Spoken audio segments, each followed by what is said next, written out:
Malam itu terasa begitu indah bagi Rina. Bayu, suaminya yang seharusnya masih berada di luar kota selama beberapa hari, tiba-tiba pulang lebih cepat. Dengan senyum hangat, Bayu memeluknya erat.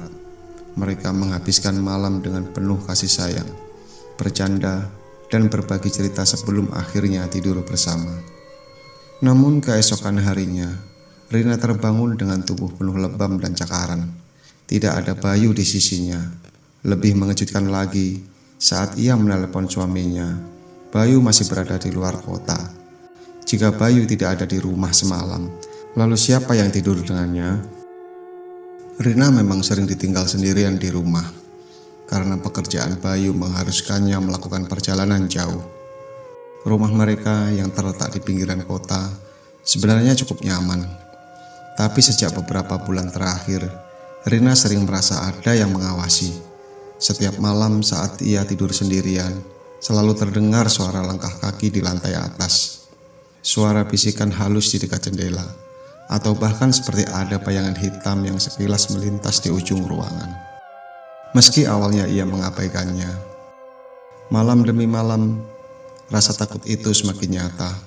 Terlebih lagi, kucing peliharaannya beberapa kali menatap kosong ke sudut gelap rumah, yang seolah melihat sesuatu yang tak kasat mata. Namun, semua itu ia pikir hanya perasaannya saja. Sampai akhirnya malam itu terjadi.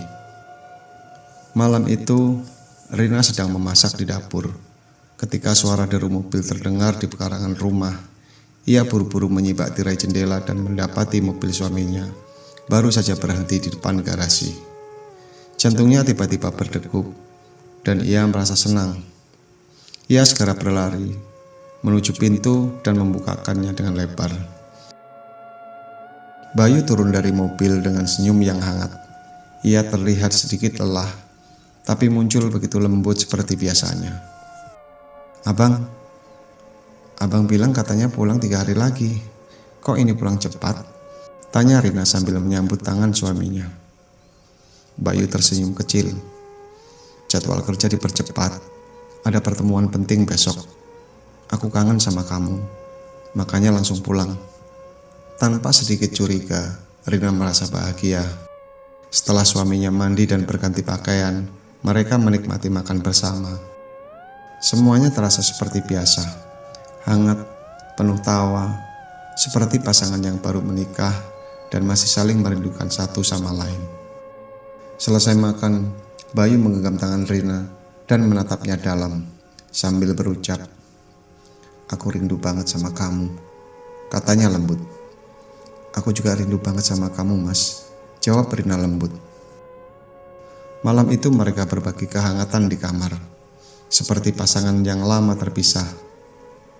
Sebelum Rina terlelap, ia sempat merasakan sesuatu yang aneh. Tubuh Bayu terasa lebih dingin dari biasanya, dan cengkeraman tangannya begitu erat dan kuat, seolah enggan melepaskannya. Namun karena lelah, Rina pun tertidur tanpa berpikir lebih jauh. Keesokan harinya, ia terbangun dengan perasaan berat di tubuhnya. Matahari sudah cukup tinggi, ia menggerakkan tangannya ke samping, tetapi tempat tidur di sebelahnya kosong. "Abang," panggilnya pelan. Tak ada jawaban. Mungkin Bayu sudah bangun lebih dulu dan sedang di bawah, pikirnya. Namun saat ia bangkit dan berjalan ke depan cermin besar di kamar, begitu ia terkejut. Tubuhnya langsung membeku. Di pantulan cermin, terlihat jelas bahwa tubuhnya penuh dengan lebam. Di pergelangan tangan, paha, bahu, bahkan ada bekas cakaran panjang di punggungnya. Ada sedikit darah di wajahnya yang sudah mengering. Nafasnya berburu, dan tak habis pikir apa yang sebenarnya terjadi tadi malam. Dengan tangan gemetar, ia segera mencari ponselnya dan menelpon Bayu. Tak butuh lama, suara suami terdengar dari seberang telepon. "Rina, ada apa?" Suara Bayu terdengar biasa saja. "Abang di mana?" Suara Rina bergetar. "Di luar kota. Kan aku baru pulang 2 hari lagi. Kenapa?" Jantung Rina semakin berhenti berdetak. "Abang jangan bercanda. Semalam kan abang tidur di rumah. Setelah hening sejenak, beberapa detik kemudian Bayu berkata dengan nada serius, "Rina, aku tidak pulang ke rumah semalam. Aku masih di luar kota." Mendengar itu, dunia seolah runtuh. Tangannya mulai gemetar, matanya melirik ke sekeliling ruangan, merasakan hawa dingin yang tiba-tiba terasa di tubuhnya. Jika Bayu masih di luar kota, lalu siapa yang bersamanya tadi malam? Tanpa berpikir panjang, Rina berlari keluar rumah sambil menangis ketakutan.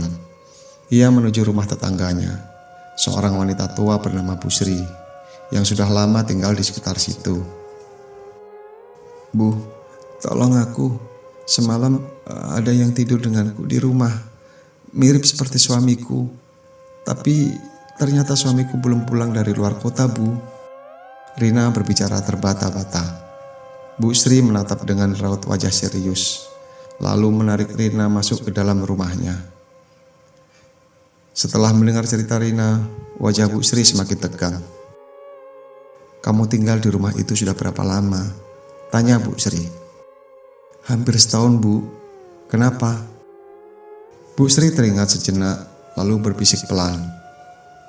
"Sudah lama kami curiga. Setiap beberapa tahun selalu ada penghuni yang mengalami kejadian serupa. Mereka sering melihat sosok laki-laki mirip suami mereka.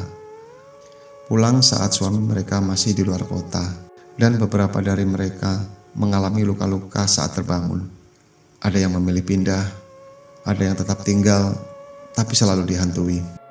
Rina merasa tubuhnya semakin lemas. Tak lama kemudian, Bayu benar-benar pulang. Begitu melihat kondisi istrinya yang masih syok, ia langsung membawanya ke orang ustadz yang dikenal mampu menangani hal-hal gaib. Saat tiba di rumah ustadz, pria itu langsung mengamati Rina dengan sorot matanya yang tajam. Ia menutup mata sejenak, seolah merasakan sesuatu. "Jin ini sudah lama ada di rumah kalian," kata ustadz dengan suara berat. "Dia sudah lama mengincar istrimu, Bayu. Setiap kali kau pergi, dia memperhatikannya, menunggu waktu yang tepat untuk menyamar dan mengambil bentukmu." Rina menggenggam tangan suaminya erat, begitupun dengan Bayu. Ustadz itu melanjutkan, "Jin ini tak hanya bisa menyerupai suami, tapi dia juga ingin memiliki istrimu sepenuhnya." Rina yang mendengarkan itu menutup mulutnya. Tubuhnya gemetar ketakutan. Bayu langsung memeluknya erat. Singkat cerita, dengan bantuan ustadz, rumah itu akhirnya dibersihkan. Selama beberapa hari setelahnya, Rina masih sering bermimpi buruk. Sosok Bayu palsu yang menatap dengan mata kosong, senyum yang terlalu lebar, serta bisikan lirih di telinga setiap malam. 1 bulan kemudian, Bayu dan Rina akhirnya memutuskan untuk pindah. Mereka tidak ingin mengambil risiko tinggal di sana lebih lama. Saat mobil mereka melaju meninggalkan rumah itu, Rina melirik ke kaca spion. Di balkon lantai 2, samar-samar ia melihat sosok pria berdiri, sosok yang mirip Bayu. Ia lebar tersenyum, tapi matanya kosong.